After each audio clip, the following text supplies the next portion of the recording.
सणांना सुरुवात झालेली आहे। सणांना अतिशय घाई असते आणि त्या घाई गडबडीत आपल्याला नैवेद्यासाठी नारळ खवायचा असतो। तर अतिशय साध्या सोप्या पद्धतीने कमीत कमी वेळेमध्ये नारळ खवून कसा ठेवायचा, अगदी आपण एकदा नारळ खवला तर 15 दिवस आपल्याला काही टेन्शन राहणार नाही। तर त्यासाठी सर्वात आधी कुकरमध्ये आपण 2 नारळ घालून घेतलेले आहेत। तर बघा, नारळ कोणत्याही आकाराचे असो, तुम्हाला जेवढा नारळाचा चव हवाय तेवढं तुम्ही नारळ त्यामध्ये ठेवू शकता। तर इथे मी 2 नारळ घेतलेले आहेत। त्यानंतर त्यामध्ये तांब्याभर पाणी घालायचं आणि आता आपण या कुकरला झाकण लावून घेऊया। कुकरला झाकण लावून आपण हे फक्त कुकर गॅसवरती एक 5 ते 10 मिनिटांसाठी ठेवणार आहोत। म्हणजे कुकरची एक शिट्टी व्हायच्या वेळेस जेव्हा शिट्टीचा आवाज येऊ लागतो तर त्याच्या अगोदर आपल्याला हा कुकर बंद करायचा आहे, म्हणजे शिट्टी होऊन द्यायची नाही।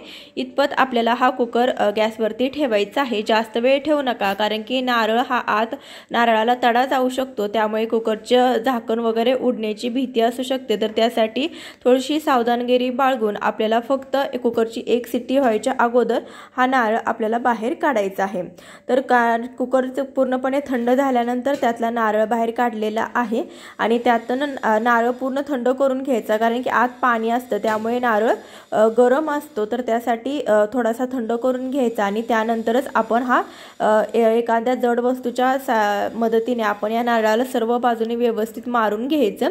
तर सर्व बाजूने व्यवस्थित मारल्यानंतर बघा, त्याचं जे कवच आहे तर ते कवच अतिशय सोप्या पद्धतीने वेगळं होतं आणि त्यातला आतला काळा भाग देखील अतिशय सोप्या पद्धतीने जवळपास अर्ध्याला जास्त निघालेला असतो।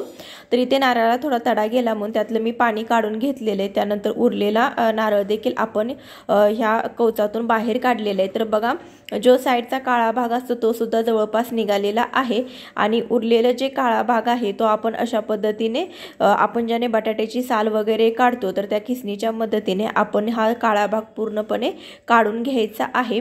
नारळाचा चव काढण्यासाठी आपण खोवत बसलो तर खूप वेळ लागतो आणि घाई गडबडीमध्ये ते आपल्याला करणंही शक्य नसतं किंवा सणांच्या गडबडीमध्ये आपल्याला ते जमत नाही। तर अशा वेळेस तुम्ही अशा पद्धतीने नारळ खवून जर ठेवला तर तो आपलं जे काम आहे तर ते झटपट होऊ शकतं आणि आपला भरपूर वेळ देखील वाचू शकतो।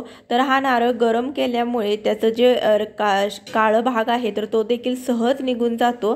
आपण असंच जर नारळाचा काळा भाग काढण्याचा प्रयत्न केला तर ते एवढं सहज निघत नाही खूप जास्त, परंतु अशा प्रकारे नारळ गरम केल्यामुळे सहज ते निघलं जातं। तर पूर्णपणे नारळाचा काळा भाग काढून घेतल्यानंतर नारळ स्वच्छ धुवून घ्यायचा आहे आणि त्यानंतर आपण त्याच्या अशा बारीक फोडी करून घेणार आहोत। तर हे आपण मिक्सरमधून फिरवून घेणार आहोत। त्यासाठी बारीक बारीक आपल्याला फोडी करायच्या आहेत, कारण की मिक्सरमध्ये आपल्याला फक्त थोडंच फिरवायचं आहे, जास्त फिरवलं तर त्याचं पीठ होऊ शकतं। तर त्यासाठी बारीक बारीक पातळ अशा आपण याच्या स्लायसेस काटून घेतलेल्या आहेत। सर्व नारळाच्या अशा प्रकारे भाग करून घ्यायचे। तर इथे मी दोन्ही नारळाचा काळा भाग काढून टाकून त्याचे तुकडे करून घेतलेले। तर बघा, एवढं खोबरं आपलं झालेलं आहे। तुम्ही हवं तर असंच हे खोबरं ठेवू शकता आणि तुम्हाला जेव्हा पाहिजे तेव्हा तुम्ही बारीक करून घेतलं तरी देखील चालेल। एखाद्या एअरटाईट कंटेनरमध्ये भरून ठेवायचं, 15 दिवस या खोबऱ्याला काहीही होत नाही। तर यातलं थोडं थोडं खोबरं मिक्सरमध्ये घालून आपण फक्त बंद चालू सेकंदासाठी करत हे खोबरं बारीक करून घेतलेलं आहे। तर बघा, पूर्ण वेळ चालू ठेवायचं नाही, मिक्सर अगदी सेकंदासाठी चालू करायचा बंद करायचा, अशा प्रकारे तुम्ही करून घेतलं तर हे खोबरं अशा प्रकारे सुट्टं सुट्टं खोवल्यासारखं होईल। तुम्ही तर जास्त वेळ मिक्सर तर ते चिकट होईल, त्याला पाणी सुटेल आणि ते जास्त दिवस टिकणारही नाही, असं मोकळं मोकळं देखील दिसणार नाही। त्यासाठी जास्त वेळ फिरवू नका। याशिवाय आपण नारळाच्या ज्या खोवल्या नारळाचं कवच काढल्यानंतर नारळ तो फोडी करून घेणार होतो त्यावेळेस नारळ देखील जास्त ओला ठेवायचा नाही, स्वच्छ कापडाने पुसून घ्यायचा, म्हणजे त्याचा जे आपण चव काढणार आहोत तर ते देखील व्यवस्थित कोरडा आणि मोकळा मोकळा बनेल।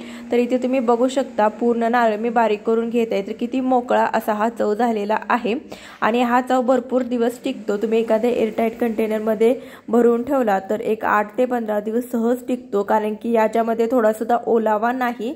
आपण जेव्हा नारळ व्यवस्थित पुसून घेतो त्यामुळे ओलावा राहत नाही, मिक्सरमध्ये खूप कमी फिरवतो त्यामुळे देखील त्यामध्ये जास्त मॉइश्चरायझर जास्त ओलावा तयार होत नाही, त्यामुळे हे जास्त दिवस टिकण्यासाठी मदत होते।